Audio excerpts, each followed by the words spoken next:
안녕하세요. 아주 뻔뻔하기가 짝이 없는 인간들의 말로를 구경한 60대 여자입니다.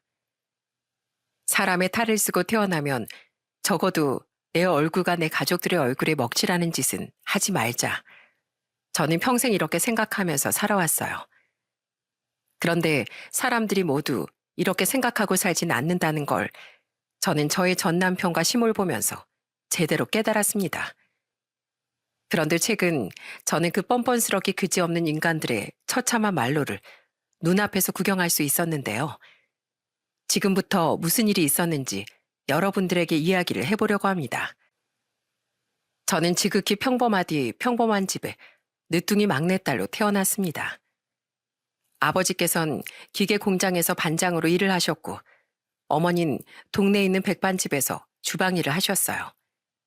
그리고 오빤 대한민국의 평범하디 평범한 셀러리맨으로 살아가는 사람이었죠. 그렇게 넉넉한 집은 아니었어도 평범함 속에서 오는 여유를 즐기며 내 가족이 정말 행복하게 살았습니다. 아버진 항상 가족끼리 둘러앉아 식사를 할 때마다 이렇게 말씀하시곤 했어요. 이야, 그래도 우리 네 식구가 아프지도 않고 다들 건강하게 둘러앉아서 얘기하고 같이 밥 먹고 하는 게 진짜 행복 아니겠냐. 남들은 뭐 돈이 있어야만 행복한 거라고 하는데 아빤 가족이 화목해야 진짜 진정한 행복이라고 생각한다. 돈이 뭐 넉넉해야만 부자냐? 마음이 여유롭고 넉넉해야 진짜 부자지. 안 그러냐 얘들아? 맞아요 아버지. 전 아버지 어머니 은희 이렇게만 있으면 세상 부러울 거 아무것도 없어요. 돈이 많아야지만 부자가 아니라 마음이 넉넉해야 부자다. 늘상 이 말을 새기면서 부모님의 사랑을 받으며 성장했습니다. 저는 여중과 여고 그리고 여대를 졸업했기에 제대로 된 연애를 한 번도 해본 적이 없었어요. 물론 대신은 몇 번 받아봤지만 딱히 이성에 관심이 없었기에 거절을 하기 바빴죠. 그런 제가 남편을 만나게 된 건 25, 막 대학을 졸업하고 직장에 들어가 자리를 잡았을 무렵이었습니다. 남편은 직장 동료 소개를 통해 알게 됐어요. 직장 동료는 남편의 사진을 보여주면서 제게 이런 말을 하더군요. 얘 집에 돈이 진짜 많아. 아버지가 인테리어 사업하는 분이시거든. 소개받고 한번 잘 만나봐. 혹시 알아? 인생의 봄날이 찾아올지도. 그런 게 무슨 소용 있어. 어릴 때 우리 아버지가 말씀해 주시길 돈이 많은 건 좋은 게 아니라고 했어. 돈이 넉넉한 만큼 사람이 좋아야 그게 진국인 거지. 아무튼 한번 만나볼게. 몇 살이라고 했지? 궁합도 안 본다는 3살 차이야. 잘 되면 한턱 쏘기다. 생에 태어나 처음 받아보는 소개팅에 솔직한 심정으론 살짝 떨리기도 했고 기대도 됐고 걱정도 됐습니다. 혹시나 사람 자체가 너무 별로면 어떡하지 싶기도 했고 거들먹거리는 사람이면 어떡하지 싶은 생각도 들었거든요. 그리고 처음으로 남편을 만나던 날 저는 남편의 얼굴을 보고서 정말 깜짝 놀랄 수밖에 없었어요. 머리부터 발끝까지 아주 부티가 좌르르 흐르는 사람이었거든요. 안녕하세요. 처음 뵙겠습니다. 이은이라고 해요. 저는 윤두한이라고 합니다. 반가워요. 남편은 센스도 있고 예의도 있었고 더군다나 말투에서 약간의 쿨함과 여유로움까지 느껴지는 사람이었습니다. 첫 만남 이후 정식으로 연애를 시작한 저인 장장 1년 반 정도를 무난하게 만났습니다. 그렇게 남편과 무난하게 만나다 결혼을 약속하게 됐어요. 만나는 동안 남편 집엔 한 번도 가본 적이 없었는데 처음 인사를 드리러 가던 날 남편의 집을 보고서 저는 정말 깜짝 놀라지 않을 수 없었습니다. 대문부터 아주 으리으리하고 문을 열고 들어가면 엄청 드넓은 마당에 커다란 개 한 마리도 있고 가정부 아주머니도 계시고 집 내부도 저희 집보다 2배는 커 보였어요. 이런 주택은 드라마 같은 곳에서만 볼 줄 알았는데 실제로 이렇게 보게 될 거라는 상상조차 하지 못했습니다. 그리고 그곳에서 시댁 식구들을 모두 만날 수 있었어요. 시모와 시부는 고급스러운 옷을 입고서 웃으며 저를 맞아줬습니다. 어서 와요.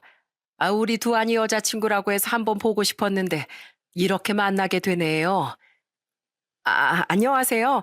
이은이라고 합니다. 일찍 찾아뵀어야 했는데 그러지 못해서 죄송해요. 아니에요. 죄송은 무슨. 배고프죠? 식사 준비 다 됐으니까 밥부터 먹으면서 천천히 이야기 나눠요. 아, 이제 우리 집 며느리가 될 거니 내 말은 좀 편하게 해도 괜찮을까? 네, 편하게 해주세요, 어머님. 그렇게 깍듯이 인사를 드리고 주방으로 가는 순간 저는 식탁을 보고 한 번 더 놀랐습니다. 갈비찜부터 시작해서 소고기 전골에 각종 맛있는 음식이란 음식들이 상을 가득 채우고 있었거든요. 정말 입이 떡 벌어질 정도로 말이죠. 이걸 어머니께서 다 준비하신 거예요? 아니, 나랑 우리 집에서 일하신 아줌마랑 같이 했지. 뭘 좋아할지 몰라서 일단 다 만들어 봤는데 입에 잘 맞았으면 좋겠네. 어서 먹어봐. 네, 어머님, 감사히 잘 먹겠습니다. 식사 후 다 같이 거실에 둘러앉아서 차를 마시는데 시모가 절 보며 이렇게 물었습니다. 아까 밥 먹을 때 물어봤어야 하는데 이제 물어보네. 부모님은 무슨 일을 하시니? 저희 아버진 기계 공장에서 일을 하고 계시고요. 저희 어머닌 백반집 주방에서 일하고 계세요. 아버지가 공장에 다니신다고? 왜? 아이, 그거 말곤 할 수 있는 일이 없어서? 아니요. 그런 것보단 아버지께서 제 나이 때부터 그곳에 몸담고 일하고 계셔서 정이 많이 드셨대요. 나름 자부심을 느끼시면서 일하고 계세요. 아버진 공장 일에 어머니 식당 일하고 있으면 집이 그렇게 여유로운 편은 아니겠구나. 네, 부자는 아니었어요. 평범한 서민 가정이었습니다. 그래도 부자는 아니었지만 가족의 사랑만큼은 어느 가족보다도 부자였어요. 그래서 전 우리 부모님을 제일 존경하고 사랑하고 있습니다. 제가 예비 시모의 말에 잘나서 이렇게 말을 하니 얼굴이 빨개져서 무안한 듯 더 이상은 우리 가족에 대해 묻지 않더군요. 다른 쪽으로 질문하기 시작했습니다. 그럼 너희 자녀 계획 같은 건 제대로 세워뒀니? 아니요. 아직 제대로 이야기 나눠본 적은 없는데 결혼하면 서서히 얘기를 나눠볼 생각이에요. 그래. 난 되도록 네가 우리 집안의 대를 이을 아들을 낳아줬으면 좋겠다. 난 우리 집에서 하는 사업이 대대로 이어졌으면 좋겠거든. 혹시 아니? 그렇게 대를 이어서 하다 보면 대한민국에서 정말 인정받는 인테리어 기업이 될지. 우리 아들이 2대 독자거든. 딱 아들 하나 낳고 끝내면 3대 독자가 되지 않겠니? 그때 시부가 그러더군요. 아이, 그건 애기 엄마가 정하는 게 아니라 삼신의미가 내려주시는 거지. 아들 생겨라 한다고 생기겠어? 당신도 참, 아, 왜 이렇게 처음 인사하는데 부담을 줘? 미안해요. 어서 차 들어요. 시부는 인테리어를 하신 분이었는데 참 품격 있고 인자하신 분이었습니다. 시모와는 완전 격이 다른 사람처럼 보였어요. 그리고 며칠이 지나 남편이 저희 집으로 인사를 오던 날이었어요. 부모님께 공손하게 인사를 드리기는 했는데 자리에 앉아있는 남편이 묘하게 불편해 보이는 겁니다. 그래서 많이 긴장한 건가 싶어 남편을 향해 물었어요. 어디 불편해? 안색이 너무 안 좋은데. 내가 원래 낯선 공간에 오면 좀 불편해 하잖아. 그래서 그런 거니까 너무 걱정하지 마. 식당이나 백화점 같은 곳은 잘 가면서 우리 집에 온 게 불편하다니. 뭔가 말이 안 맞는 듯 했지만 그냥 태클을 걸지 않고 넘어갔습니다. 어차피 자리도 자리이니만큼 불편할 수 있겠다 싶었거든요. 그리고 남편은 식사를 다 끝내고 나서 저희 부모님을 향해 이렇게 말했습니다. 장인어른, 장모님, 형님, 제가 아직 많이 부족합니다. 하지만 남편으로서도 사위로서도 정말 최선을 다하겠습니다. 서툴고 부족한 사위지만 잘 부탁드리겠습니다. 아이고, 그래. 남자답고 씩씩해서 마음에 든다. 우리 딸도 아직 많이 부족하고 철부지 같은 면이 있지만 그래도 자네한테 믿고 맡길 수 있을 것 같네. 우리 딸 잘 부탁하네. 그렇게 저희는 서로의 집안에 인사를 드린 후 양가 상견례를 진행했습니다.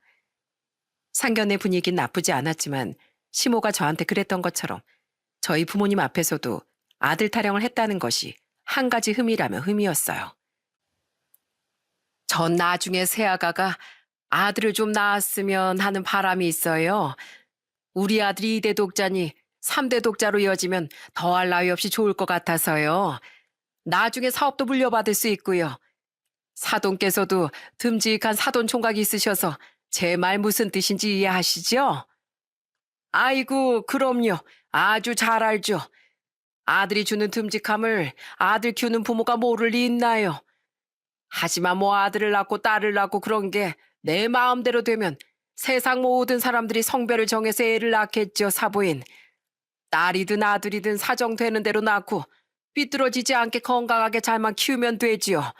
안 그렇습니까, 사돈? 아, 맞습니다, 사돈. 저번부터 이 사람이 계속 아들 타령을 하더라고요. 이 사람아, 왜 자꾸 그래? 그만해, 그만. 시모의 말을 아무렇지 않게 받아들이신 아버지 덕분에 자칫하면 싸해질 수도 있었던 분위기가 환기될 수 있었습니다.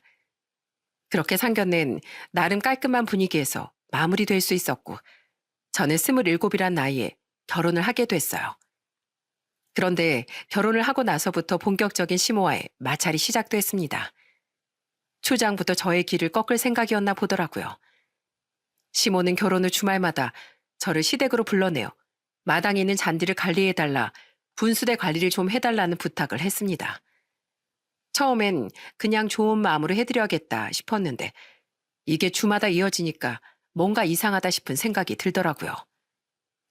어머님, 주마다 저한테 전화해서 잔디 다듬어 달라, 마당에 있는 분수대 닦아달라, 강아지 산책시키고 밥 주고 간식 줘라, 이런 것들 다 시키시는데 어머님 댁에 일하시는 분 계시지 않나요? 일하는 사람이야 있지. 그런데 그 사람이 주말마다 사정이 있다는데 뭐 어떡하니? 너도 알겠지만 잔디는 일주일이면 금방 자라서 지저분해지잖아. 그러니까 너한테 좀 와서 해달라고 부탁하는 거고. 그러세요? 그럼 이번 주에도 저한테 맡기시는 거죠? 어. 그리고 이번 주 주말은 새로 시킨 가구도 오는 날이라 너랑 나랑 같이 가구 배치 좀 하자꾸나. 네 시아버진 출장 간다고 하더라. 그래요? 네, 알겠습니다, 어머님. 토요일에 뵐게요. 그리고 저는 돌아오는 토요일에 약속이 있다는 남편을 붙잡아 끌고서 시댁으로 향했습니다. 남편을 데리고 오니 시모의 눈이 완전 땡그란 토끼 눈이 되더라고요. 남편은 그렇게 쳐다보는 시모를 향해 툴툴거렸습니다. 아휴, 오랜만에 친구 만나러 나가려고 했는데 귀찮게 왜 사람을 불러? 집에 잔디 깎는 기계 같은 거 없어? 그런 거 하나 사서 엄마가 직접 좀 돌리셔. 자꾸 돌리기만 하면 기계가 알아서 다 해주는 걸 가지고. 여보, 무슨 잔말이 그렇게 많아. 어서 일하지 못해? 저기 봐봐. 어머님 지켜보고 계시잖아. 어머님, 이가 일을 평소에 많이 안 해봤나 봐요. 일하는 게 꼭 거북이 기어가는 것 같네요. 아, 아유, 아니 너만 오라고 했는데 우리 아들은 왜 끌고 왔어? 뭔가 힘쓸 사람이 필요할 것 같아서 남편까지 같이 데리고 왔어요. 어머님, 저만 하면 몇 시간 걸릴 거 남편이랑 같이 하면 뚝딱이잖아요. 이럴 때 2대 독자 아들 있는 거 제대로 써먹으셔야죠. 시모의 꿍꿍이를 간파했기에 저는 보란듯 남편을 데리고 가서 생글거렸고 시모는 그제서야 저희 부부를 향해 오늘은 사람을 불러서 할 테니 빨리 가라고 등을 떠밀어 내보냈습니다. 남편은 그날 처음으로 제가 시댁에 불려와 이런 잡다니를 했다는 걸 알았다고 하더라고요. 그래도 뭐 몰라줘서 미안하다던지 앞으로 내가 중간에서 잘하겠다던지 이런 말은 없었지만 말입니다. 그 후에도 매번 일이 있어서 시댁에 갈 때면 항상 저의 옷차림을 보면서 이런 말을 하곤 하셨어요. 예, 넌 시댁에 오면서 이렇게 볼품없이 입고 온단 말이야? 여자애가 돼가지고. 여기 봐라, 여기. 티셔츠 늘어나 있고 바지 무릎이 다 나와가지고 해벌레하고 나와 있고. 누가 널 보고 20대라고 하겠니? 아주 하고 다니는 것만 보면 그냥 40대 아줌마랑 다를 바가 없구만. 어머님, 전 이상하게 갇혀 입고 다니는 것보단 이렇게 편하게 입고 다니는 게 좋더라고요. 격식을 차려야 하는 것도 아니고 뭐 면접을 보는 것도 아니고 시댁에 오는 건데 예쁜 옷도 좋지만 그래도 편한 옷을 입고 오는 게 제일 좋지 않겠나 싶었어요. 매번 제가 이렇게 말을 하면 시모는 아무 말도 못하고 저를 노려보기만 했습니다. 항상 시어머니들은 며느리한테 기싸움을 걸지 못해 안달을 낸다는데 단 한마디도 이기지 못할 거면서 뭐하러 감정을 낭비하는 걸까 싶은 생각밖에 들지 않았어요. 그렇지 않나요? 굳이 본인의 아까운 감정까지 써가면서 집안 식구가 된 며느리를 이겨 먹으려는 심보 자체가 이해되지 않았습니다. 남편은 제 편이었냐고요? 아니요. 남편은 남의 편이라서 남편이라는 말이 무슨 말인지 남편을 보면서 이해할 수 있었습니다. 남편은 결혼 생활 처음엔 제 편을 들어주며 살갑게 대해줬지만 몇 년이 지나고 나니 점점 시모 편을 들기 시작하더군요. 어느 날부턴 시댁에 다녀올 때마다 항상 저한테 불만 섞인 투로 말을 하곤 했어요. 아니, 우리 엄마가 당신한테 뭐라고 하면 그냥 네 알겠습니다 하고 말 좀 끊으면 안 돼? 그걸 그냥 계속 꼬리에 꼬리를 이어물고 가서 우리 엄마 심기를 건드려야겠어? 한두 번도 아니고 볼 때마다 왜 그러는 건데? 난 어머님이 뭐라고 말씀하시면 무조건 좋다고 내내 해야 되는 사람이야? 난 이 집에 당신 아내이자 며느리로 들어온 거지 되도 않는 시비 기싸움 받아주는 사람으로 들어온 거 아니야. 사람은 사람의 말을 들어줄 권리도 있지만 거부할 권리도 있고 말을 되받아칠 권리도 있는 거야. 그래서 난 어머님 말에 계속 꼬리를 무는 거고. 그리고 내 탓만 할 게 아니라 그 모습을 보기가 힘들고 어머님 신기 불편해하는 게 신경 쓰이면 당신도 중간에서 역할을 잘하면 되는 거 아니야? 당신이 융통성이 없는 거야. 알아서 예예 어머님 잘하겠습니다. 이러고 살면 알아서 콩고물 한 개라도 굴러올 텐데 왜 자꾸 자기 주장하고 살아? 볼 때마다 답답하다 정말. 남편은 결혼하고 나서 제게 관심을 주기보단 엄마 바라기, 즉 마마보이로 변했습니다. 아니, 원래부터 마마보이 기질이 있었지만 그동안 티를 내지 않고 꽁꽁 숨겨왔던 거다 싶었어요. 뭐 아무렴 상관없었습니다. 남편의 도움이 필요한 것도 아니었고 저는 제 스스로 올곧은 의견을 낼 줄 아는 사람이었으니까요. 그렇게 한 달 정도가 지났을 무렵 시부의 생신이라 시댁에 가서 식사를 할 일이 있었습니다. 좋은 마음으로 가서 시부의 생신을 축하해드리고 같이 밥을 먹는데 벼랑간 시모가 제게 이런 말을 하는 겁니다. 이해, 새아가, 너 지금 다니는 회사 그만두고 네 시아버지 비서 일을 하는 건 어떠니? 안 그래도 최근에 비서 한 명이 회사를 나가는 바람에 자리가 비어 있거든. 아, 이 사람아, 잘 다니고 있는 회사는 왜 그만두라고 하는 거야? 그리고 어떻게 새아가가 비서 일을 해? 무슨 말도 안 되는 소리를 하고 있어? 아니, 그렇잖아. 며느리가 시아버지 옆에서 비서 일하면서 도와준다고 하면 사람들이 얼마나 우리 집을 좋게 보겠어. 월급도 다른 직원들보다 넉넉하게 챙겨주라고 할게. 지금 네가 다니는 회사보다 2배, 아니 10배 정도 높게 주라고 할게. 그러면 집안에도 충분히 보탬이 될 테니까 사돈 어른이랑 사부인도 대우도 제대로 못 받는 공장일 식당일 안 하셔도 될 거고 얼마나 좋겠니? 응? 어머님, 말씀 꺼내주시는 건 너무 감사한데 그렇다고 지금 직장을 그만둘 수는 없을 것 같아요.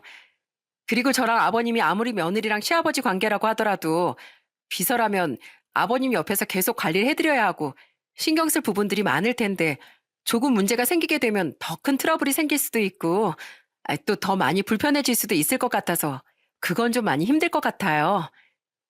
어른이 기껏 저뿐만 아니라 지 식구들까지 신경 써서 말해줬으면 생각해보는 신용이라도 해야 될 거 아니야? 아이 됐다 됐어. 내가 너한테 무슨 말을 못하겠다.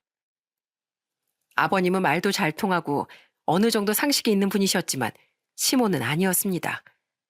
확실히 사람은 옆에서 깊게 지켜봐야 원래 본성을 알게 되더라고요. 이 무렵쯤 남편도 출장이라는 명목하에 계속 술을 마시고 늦게 들어오거나 집을 비우는 날이 덜어 있어 한참 스트레스를 받고 있던 어느 날 시모에게서 한 통의 전화가 걸려왔습니다. 예, 너 무슨 좋은 소식 없냐? 무슨 소식이요, 어머님? 아니, 내가 오늘 밭에서 커다란 고추를 따는 꿈을 꿨거든. 이거 분명 아들 태몽이다.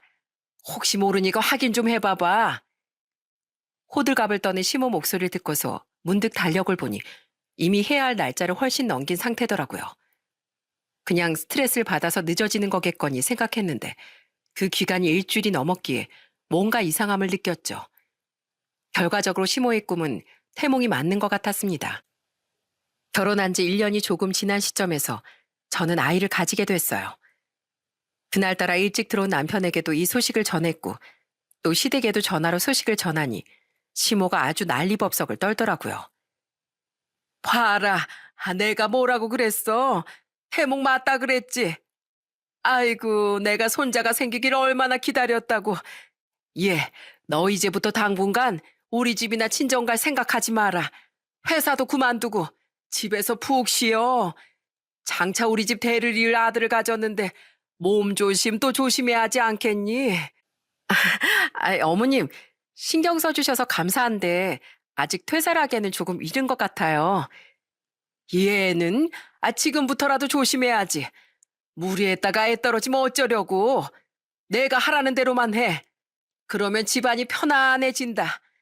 그리고 내가 보약 한 제 지어서 보낼 테니까 빠뜨리지 말고 꼬박꼬박 챙겨 먹고. 아이고, 이게 웬 경사냐, 경사야. 아직 뱃속에 있는 아이는 형태도 보이지 않을 정도로 조그마한 점일 텐데 아들이라고 단정 짓고 좋다고 호들갑을 떠는 시모가 이해가 가지 않았지만 그래도 고추를 따는 태몽을 꾸었다고 하니 아들이지 않을까 생각이 들어 아무 말도 하지 않았습니다. 그런데 이런 부분들에 묻어냈던 남편조차도 제게 호들갑을 떨더라고요. 우리 엄마가 예전부터 꿈이 좀 잘 들어맞으시는 편이었어. 아마 어머니가 그런 꿈을 꾸셨으면 아들이 맞을 거야. 태명은 뭘로 짓지? 아니, 일단 아기용품부터 준비를 해둬야 하나? 뭐 벌써부터 아기용품을 준비해. 아직 태어나려면 한참 멀었는데. 그래도 미리미리 준비해 놓는 게 낫지. 우리 태명은 복돌이로 하자. 복돌아, 아빠가 앞으로 최선을 다할게. 알겠지? 한동안 제게 스트레스만 안겨주던 남편이었지만 그래도 아이를 가졌다고 말하니 되게 좋아하더라고요.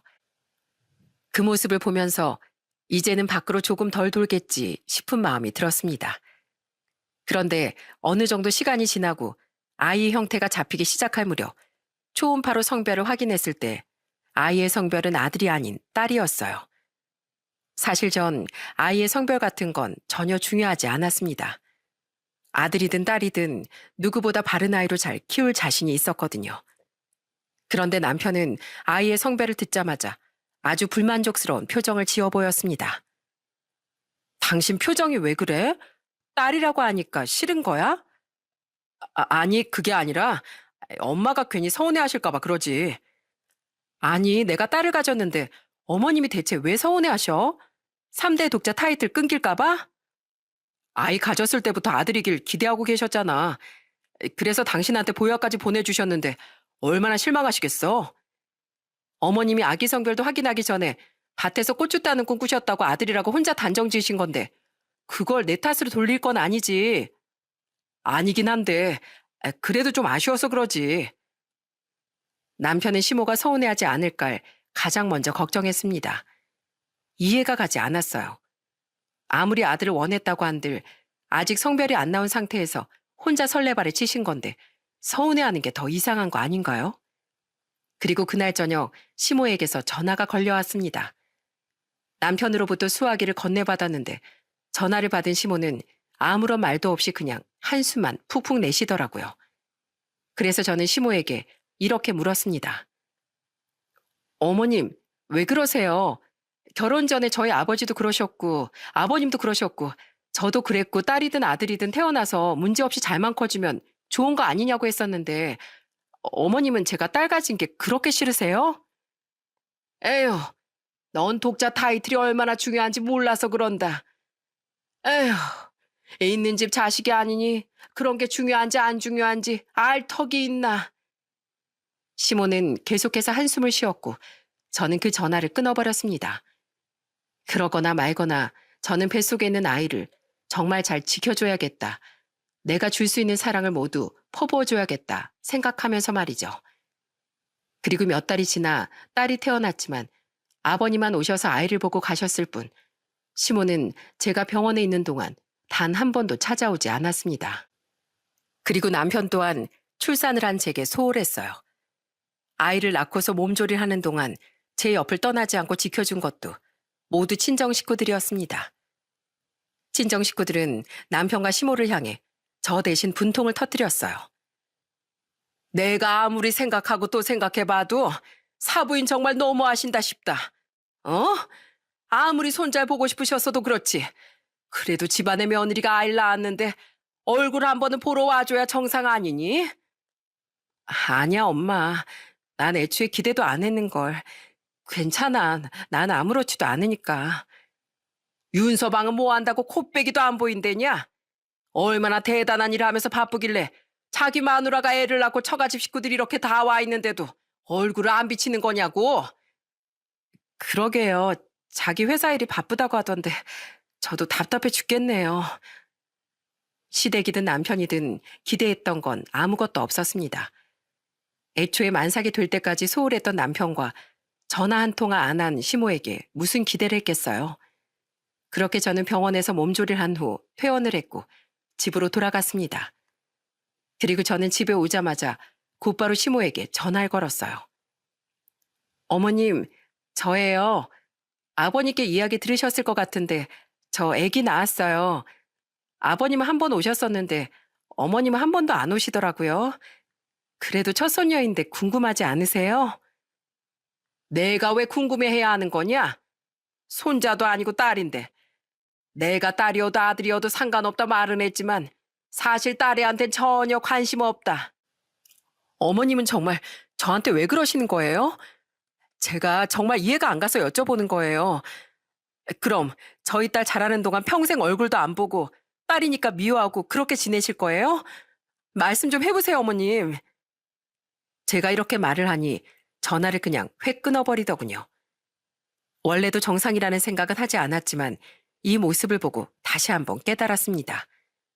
시모는 상식 밖의 사람이라는 걸 말이죠. 그래서 전 그날 밤 늦은 시간에 들어온 남편을 보고 물었습니다. 당신은 애 낳고 나서 집에 들어오는 시간이 더 늦어진 것 같네. 아까 어머님이랑 통화했어. 우리 지수 사는 동안 한 번도 안 보실 생각인가 봐. 아들이 아니니 관심이 전혀 없으시대. 정말 이게 맞다고 생각해? 우리 엄마가 그러겠다는데 나더러 뭘 어쩌라는 거야? 당신 나한테 지금 우리 엄마 정상 아니라고 말하고 싶은 거야? 이런 사람을 며느리라고 들인 우리 엄마가 진짜 불쌍하다, 불쌍해. 진짜 사람이 참아주니까 만만해 보이나? 남편은 되려 발끈하면서 제게 소리를 지르고 이제는 손까지 들더군요. 남편이고 시모고 하나같이 정상적인 정신 상태를 가진 사람이 없었습니다. 결혼 전에 알았으면 차라리 결혼을 하지도 않았을 텐데 이 모습을 모르고 혼인신고를 하고 같이 살게 된 후에야 드러내다니 참 우습기만 하더군요. 그래도 딸은 정말 사랑스럽게 자라줬습니다. 회사를 쉬는 동안 딸을 돌보면서 둘이 있는 시간이 길었는데 딸과 함께 보내는 시간이 유일하게 제 마음을 달래는 시간이었어요. 그렇게 남편은 시간이 흐르면 흐를수록 아버님의 사업을 배운다는 핑계를 대며 밖으로 돌기 바빴어요. 여보, 아무리 바빠도 애 한 번 안아봐줘야 되는 거 아니야? 남들 아빠들은 그렇게 내 새끼다 하면서 귀여워해주고 보물처럼 대하는데 당신은 대체 왜 그러는 건데? 그러고도 애 아빠가 맞아? 해도 해도 너무하잖아. 그러게 아들을 낳았어야지. 누가 딸을 낳으래? 됐고, 나 오늘 하루 종일 일해서 피곤하니까 오늘부터 각방 써. 아니 무슨 애가 2시간에 한 번씩 울어. 얼마나 스트레스 받는 줄 알아? 우리 애만 그래? 다른 애들도 다 아기 땐 그래. 한 번도 애를 안 봤으니 그런 얘기가 나오지. 진짜 당신 같은 사람은 아빠 자격도 없다, 없어. 우린 허구한 날 아이 문제로 싸우면서 사이는 급격하게 나빠졌습니다. 아이가 아프다 해도 신경도 안 쓴 사람, 아이가 놀아달라고 아빠해도 딸이 귀찮은지 밀어내고 집에 들어오면 항상 씻자마자 잠들기 바빴던 사람. 남편은 그런 사람이었습니다. 그런 남편의 비밀을 알게 된 건 딸이 7살이 되던 해 여름이었어요. 저희 딸한텐 사랑을 주지도 않던 사람이 상간녀로 보이는 여자와 그 여자의 딸처럼 보이는 아이에겐 비싼 백화점 쇼핑을 하고 나오더라고요. 그 모습을 직접 목격한 제 심정은 그야말로 억장이 무너져 내리는 것 같았습니다. 어떻게 사람의 탈을 쓰고서 저럴 수가 있나 싶었죠. 저는 그 순간 앞뒤 가릴 것 없이 남편의 옷깃을 잡고 불러 세웠습니다. 남편은 깜짝 놀란 표정을 짓다 이내 평온한 표정을 지으며 옆에 있던 여자와 아이에게 잠깐만 기다리라는 제스처를 취한 채 말을 하기 시작하더군요. 딸은 밝게 웃으며 아빠하고 팔을 펼쳤지만 남편은 그런 아이를 싸늘하게 바라봤고 딸은 남편의 눈빛에 놀라 제 뒤로 숨었습니다. 정말 이 상황 자체가 너무 어이가 없더라고요. 당신 되게 행복해 보인다. 언제부터니? 언제부터 이러고 다녔어? 아, 이렇게 들키게 될 줄은 몰랐네. 뭐 당신이 직접 봤으니까 솔직하게 말할게. 나 지금까지 저 여자 만나고 다녔어. 저 여잔 당신과는 차원이 아예 다른 사람이라고. 저 여자랑 있으면 행복하고 저 여자랑 있으면 모든 게 좋아. 저 여잔 내 인생에 새로운 세상을 열어준 사람이야. 예쁘고 싹싹하고 맨날 첫날 말대꾸만 하고 기싸움만 하려 드는 당신이랑은 완전히 다른 사람이라고. 그래서? 돈은 당신이 부르는 대로 줄게. 뭐 내 인생에 나만 하는 게 돈이니까. 우리 이제 깔끔하게 끝내자고. 어? 당신도 나랑 사는 거 지겹잖아. 그렇지 않아? 그래, 잘 됐네. 당신이랑 같이 사는 거 진짜 토나고 역겹던 찰나였어. 원한다면 깔끔하게 헤어져 줘야지. 당신같이 더러운 인간이랑 살맛대고 살 바에야 차라리 끝내는 게 낫겠다. 남편은 제게 끝내자는 말을 했고 저도 미련 없이 후회 없이 남편과 끝을 내기로 마음을 먹었습니다. 바람을 피는 걸 직접 눈으로 보기도 했고 또 저런 인간이랑 계속 살게 되면 딸의 교육에도 전혀 좋은 영향을 못 미칠 것 같았거든요. 그렇게 저는 남편과 이혼을 했습니다. 물론 아무것도 없이 이혼하지 않았어요. 그때 당시엔 간통법이 폐지되지 않은 상태였기에 바람을 핀 배우자나 상간녀는 잘못하면 감옥에도 갈 수 있는 시대였습니다. 한마디로 지금처럼 인사소송만 진행하는 게 형사처벌을 받을 수 있다는 거였어요. 처음엔 형사처벌까지 받게 해줄 생각이었지만 전 냉정하게 현실을 택하기로 했습니다. 어차피 쓰레기 같은 것들이 처벌받으면 뭐하나요? 또 그런 짓을 벌일 사람들일 텐데요. 그래서 그것들은 인간이 아닌 짐승으로 보고 합리적인 위자료를 받기로 했습니다. 저는 우리 딸을 키워야 했기에 남편에게서 양육권과 거액의 위자료를 받고 이 결혼 생활의 마침표를 찍기로 했어요. 그리고 저는 상간녀에게도 한마디 해줬습니다. 내가 버린 쓰레기 주워가줘서 정말 고마워. 그런데 너 그거 알아? 한 번 바람 피는 게 어렵지 2번, 3번은 쉽다는 거. 당신 지금은 웃고 있을지 모르지만 저 인간 또 나중엔 언제든지 눈 돌릴 수 있는 사람이라는 거 기억해라. 제 말에 상간년 그럴 일 없다고 코웃음을 치더군요. 나중에 알게 된 사실인데 결국은 저랑 이혼하고 1년 만에 헤어졌다고 하더라고요. 참 그 나물의 그 밥이었습니다.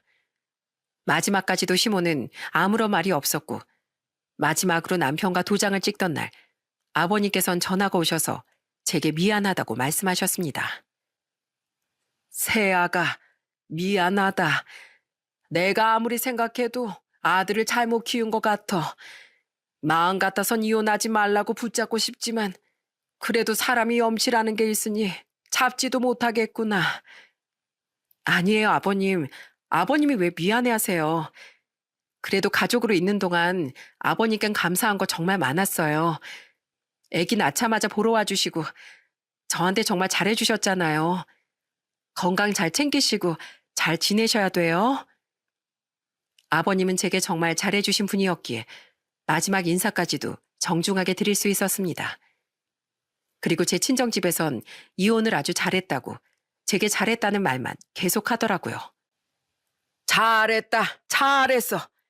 저 자식 두고 바람 피는 게 그게 사람이냐? 짐승이지. 아빠가 누누이 말했지. 사람은 돈이 많은 게 부자가 아니라 마음이 고와야 그게 진정한 부자라고. 돈 많다고 다 좋은 사람들이 아니라니까. 내 말이, 아유, 진작에 좀 알았으면 좋았을 것을. 그래도 우리 딸 기죽지 말고 잘 살아갈 수 있지? 넌 이제 인간 이은이이자 네 딸 지수 엄마야. 이런 일에 주저앉거나 그러면 안 돼.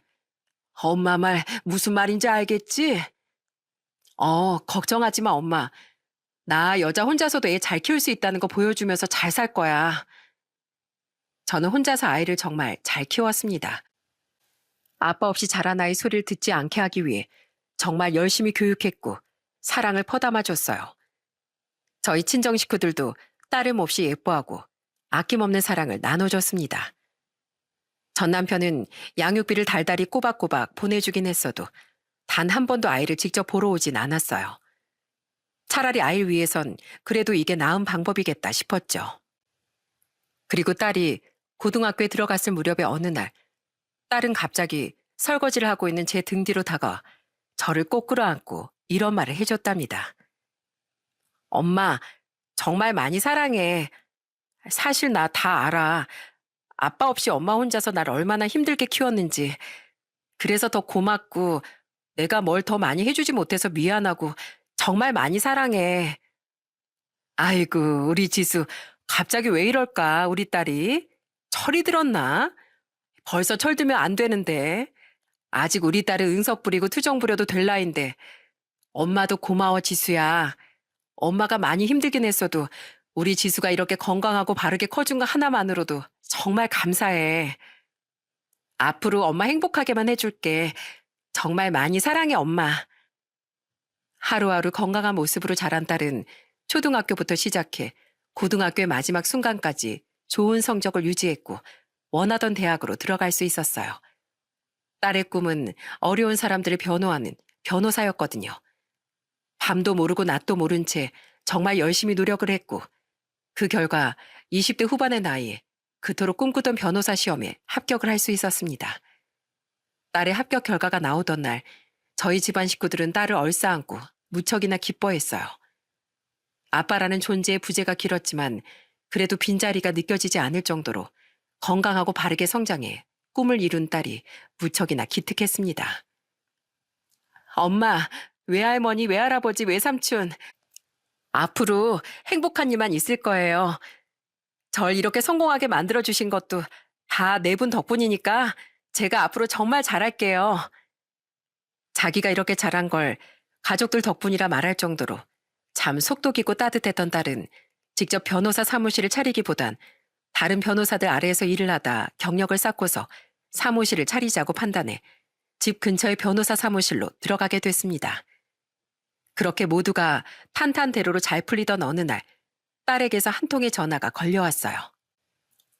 엄마, 사무실로 웬 이상한 할머니 한 분이 찾아오셨어요. 사건 의뢰하려고 오신 분인데 자꾸 자기가 제 할머니라고 하고 절 소녀라고 하고 잘 컸다면서 막 우시고 그래서 무슨 말인지 도무지 알 수가 없어서 무슨 말씀 하시는 거냐 여쭤보니까 엄마한테 자기 이름 말하면 아실 거라고 하셔서요. 혹시 이옥순이란 할머니 누군지 아세요? 그 이름을 듣자마자 저는 심장이 아래로 확 꺼지는 기분이 들었습니다. 그 이름은 상상만 해도 지긋지긋한 그 인간의 엄마, 저의 전 시모의 이름이었어요. 대체 딸이 거기서 일하는 건 어떻게 알고 찾아온 건가 싶어 우선 저는 급하게 준비를 하고 딸이 일하는 곳으로 향했습니다. 사무실 직원분들에게 인사를 드린 후 떨리는 마음으로 딸이 있는 사무실의 문을 열었습니다. 그곳엔 딸이 있었고 딸의 맞은편엔 예전과는 다르게 무척이나 노쇠하고 피폐해진 백발의 노인이 앉아 있었어요. 저는 단숨에 그 노인이 전 시모라는 걸 알아볼 수 있었죠. 늙어도 여우처럼 쭉 찢어진 눈매는 여전하더군요. 아버님께서 하시던 사업이 망하기라도 한 건지 이전의 고급스러움은 눈을 씻고 봐도 찾아볼 수가 없더라고요. 아이고, 며느라, 이게 대체 얼마만이냐. 나 누군지 까먹은 건 아니지? 난 이 시애미야, 시애미. 오랜만에 이렇게 얼굴 보니까 너무 반갑구나. 여긴 어떻게 알고 찾아오신 거예요? 두한이가 먼저 알고 나한테 여기로 가보라고 알려줬어. 요즘 주민번호만 알면 바로 사람 찾을 수 있다더라. 얘야, 내가 네 친할머니야. 친할머니. 너무 보고 싶었단다. 전 시모는 뻔뻔하게 보고 싶었다, 그리웠다 하는 잡소리를 하며 우는 척 연기를 하더군요. 딱 봐도 무언가 부탁이 있어서 온 듯 싶었습니다. 네, 알겠어요. 그나저나 어떤 일로 찾아오신 거예요? 전 시모는 계속 본인이 딸의 친할머니임을 강조하면서 뭐라도 하나 이득을 보려고 했지만 딸은 단호하게 변호사로서의 직책을 지키며 상담을 하려고 했습니다. 그리고 찾아온 이유를 이야기하는 시모의 입에서 나온 말은 정말 충격적이었어요.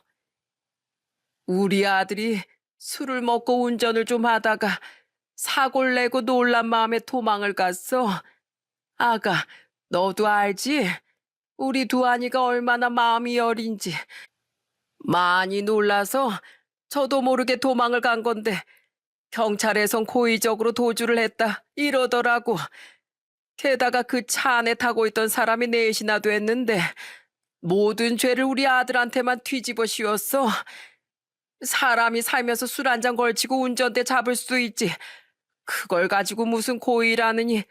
그런 말을 하니까 억울하더라고.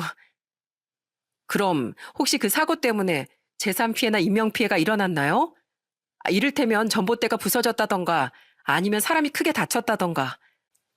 사람이 죽었다고 하던데. 근데 그걸 어떻게 알아? 툭 까놓고 말해서 우리 아들 때문에 죽었는지 아니면 지병 때문에 죽었는지 어떻게 알아? 어딜 봐도 내 아들이 죽였다는 증거는 없잖아. 저는 그 말도 안 되는 헛소리를 듣고 있다가 정신이 나가버릴 뻔했습니다. 술을 먹고 운전대를 잡은 것도 모자라 운전을 하다가 인명피해를 내고 거기에 더해 도주까지. 이 정도면 지나가던 개가 들어도 징역감이라는 걸 모를 수가 없을 텐데 전 시모는 그걸 변호해달라며 딸에게 찾아온 것이었어요. 당연히 딸이라면 아버지를 변호해야지. 딸이 이렇게 변호사를 하고 있는데 그 덕을 좀 봐야 하지 않겠어? 도와줄 수 있지? 응. 그 뻔뻔한 낯짝에 딸도 저도 할 말을 잃었습니다. 정말 양심이 있다면 이렇게 찾아올 수가 없을 텐데 어떻게 이렇게 얼굴색 하나 바뀌지 않고 이런 부탁을 할 수 있을까 싶었어요. 그 모습을 보고 마음속 깊은 곳에서 화가 올라와 소리를 지르려는 그 순간 딸이 방긋 웃으며 시모를 향해 이렇게 말했습니다. 제가 이렇게 나이 먹으면서 크는 동안 단 한 번도 얼굴 보러 찾아와 주지도 않던 사람이 과연 아버지라 불릴 자격이 있을까요? 그리고 계속 할머니 할머니 하시는데 저한테 할머니 딱 한 분뿐이에요. 어릴 때 엄마랑 절 키워주신 외할머니요. 저를 위해 아무것도 해준 거 하나 없으시면서 이제 와서 아빠가 어쩌고 할머니가 어쩌고 하시니까 굉장히 당황스럽네요. 그리고 요즘 음주운전 처벌이 강화돼서 아무리 작은 음주사고라도 가중처벌 받을 수 있다는 거 알고 계세요? 술 마시고 운전한 것도 잘못이지만 인명피해까지 일어난 상태에서 도주까지 했다면 도로교통법 위반에 교통사고 처리 특례법 위반 과실치사로 최소 징역이에요. 술 먹고 운전대 한번 잡을 수 있는 거 아니냐고 하셨죠? 아니요. 정상적인 사람이면 절대로 술 마시고 운전대 못 잡죠. 아니, 안 잡죠. 제발 한 번만 도와줘. 우리 두한이 우리 집 하나뿐인 장남이란 말이야. 아버지잖아. 아버지니까 도와줘야지. 한 번만 도와줘라. 어, 내가, 내가 어떻게 하면 도와줄래? 전 시모는 정말 많이 달라졌더군요. 아들 하나 살려보겠다고 저렇게 처절하게 매달리며 눈물을 흘리는 모습을 보니 전 남편은 사고를 친 적이 한두 번이 아닌 것 같았습니다. 딸도 그걸 느낀 건지 엉엉 우는 시모를 향해 이렇게 말했어요. 저기요. 제 인생에 있어서 제 아버지라는 사람과 할머니라는 사람은 없습니다. 자꾸 저보고 가족 운운하시는데 저한테 그런 말씀 삼가주세요. 생전 보지도 않은 사람들을 어떻게 가족이라고 말할 수가 있겠어요? 그리고 아드님 초범 아니시죠? 이전에도 같은 사고로 처벌받은 적이 있어서 이러시는 것 같은데 음주운전 악질 사고는 국선 변호사도 찾기 힘들 거예요. 정 도움받기를 원하시면 돈을 한 5억 정도 들고 오시면 손녀가 아닌 변호사로서 의뢰받을지 안 받을진 생각을 좀 해볼게요. 아셨어요? 그럴 돈 없으시면 바쁘니까 당장 나가주세요. 뭐? 5억? 우리가 그런 돈이 어딨냐. 변호사 구할 돈이 없으니 우리가 널 찾아왔지. 어떻게 사람이 이렇게 매정하냐. 아무리 그래도 네 애비 아니냐. 매정이요? 지나가는 개가 웃겠네요. 먼저 매정하게 저와 저희 엄마를 버린 사람이 누군데요? 딸을 낳았다는 이유 하나만으로 버린 사람이 누구냐고요? 제가 모를 줄 알았어요? 됐고요. 사람은 죄를 지었으면 당연히 벌을 받아야죠. 가서 전해주세요. 영원히 콩밥이나 드시라고요. 세월이 지나 돈 없고 힘이 없으니 그때서야 자식을 찾는 그 애비라는 사람이 정말 구역질 나네요. 어서 돌아가세요. 전 주제도 모르고 양심도 없는 의뢰인들 극혐합니다. 아가, 왜 그러냐? 제발 좀 살려줘라. 부탁이야. 아가라뇨? 저 그쪽 손녀 아닙니다. 오늘 처음 뵙는 어르신. 안타깝게도 저희가 도와드릴 수 있는 건 아무것도 없는 것 같으니까 시간 아깝게 변호사 찾아다니지 마시고 아드님 때문에 억울하게 돌아가신 피해자분들 가족이나 찾아가서 무릎 꿇고 싹싹 비세요. 그게 최소한의 양심 있는 행동일 겁니다. 딸은 생각보다 냉정했습니다. 딸이 변호사가 되기 전 남편과 시댁에 대해 말해준 적이 있었는데 딸은 그걸 기억하고 전 시모에게 복수를 하고 있었던 거였어요. 바닥에 주저앉아 엉엉 우는 시모를 보면서 저는 마지막으로 한마디를 던졌습니다. 아드님이 누굴 닮아 그렇게 자랐나 했더니 이제 알겠네요. 어머님이 그렇게 오냐오냐 키워서 그 모양 그 꼴로 자란 거네요. 그 인간 인생이 그렇게 망가진 건 전부 어머님 때문이라는 것만 꼭 기억하고 사세요. 그리고 두 번 다신 저랑 제 딸 인생에 찾아오지 마세요. 아시겠어요? 그렇게 전 시모가 찾아온 지 얼마 지나지 않아 음주운전 사고와 관련된 기사 하나를 보게 됐어요. 전 남편은 결국 징역형을 피하지 못한 듯 했습니다. 나중에 안 사실이지만 그렇게 잘 살던 전 시댁은 전 시부가 돌아가신 이후에 전 남편이 사업체를 물려받았다 쫄딱 망한 걸로 보였습니다. 허구한 날 계집질에 술에 아주 말이 아니었나 보더라고요. 결국은 자신이 저지른 행동에 대해서 벌을 받게 된 거였습니다. 딸의 말로는 전 남편은 유족들과 합의도 보지 못했고 동종 전과도 있어서 오랜 시간을 깜빵에서 썩어야 된다고 하더라고요. 한순간에 나락으로 간 순간이었습니다. 여러분, 너무 웃기지 않으신가요? 30년 전엔 딸을 낳았다는 이유 하나만으로 그렇게 무시하고 천대하더니 이제 와서 납작 엎드려서 살려달라고 엉엉 우는 모습을 보니 참 인생이라는 게 앞을 내다볼 수 없다는 말이 실감이 났어요. 딸은 생각보다 냉정한 사람이었습니다. 저도 좀 놀라긴 했어요. 평생 자신을 피부치로 여기지 않던 전 시댁에 시원하게 복수를 하는 걸 보고 우리 딸이 참 많이 컸구나 라는 생각이 들었습니다.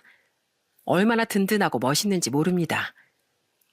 엄마, 우리 오늘 삼겹살에 소주 한 잔 땡길까요? 비도 오는데 분위기 좀 내보게요. 그래, 콜. 이렇게 둘이 있으면 아직도 어린애 같은데 말입니다.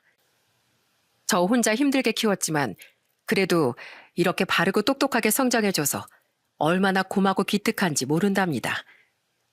그 시절 내가 제일 못난 인간을 만나서 결혼이라는 선택을 한 건 아직도 땅을 치고 후회하고 있지만 그래도 그 덕에 이렇게 딸을 낳고 행복한 삶을 살고 있어서 그걸로 만족하면서 잘 지내고 있어요.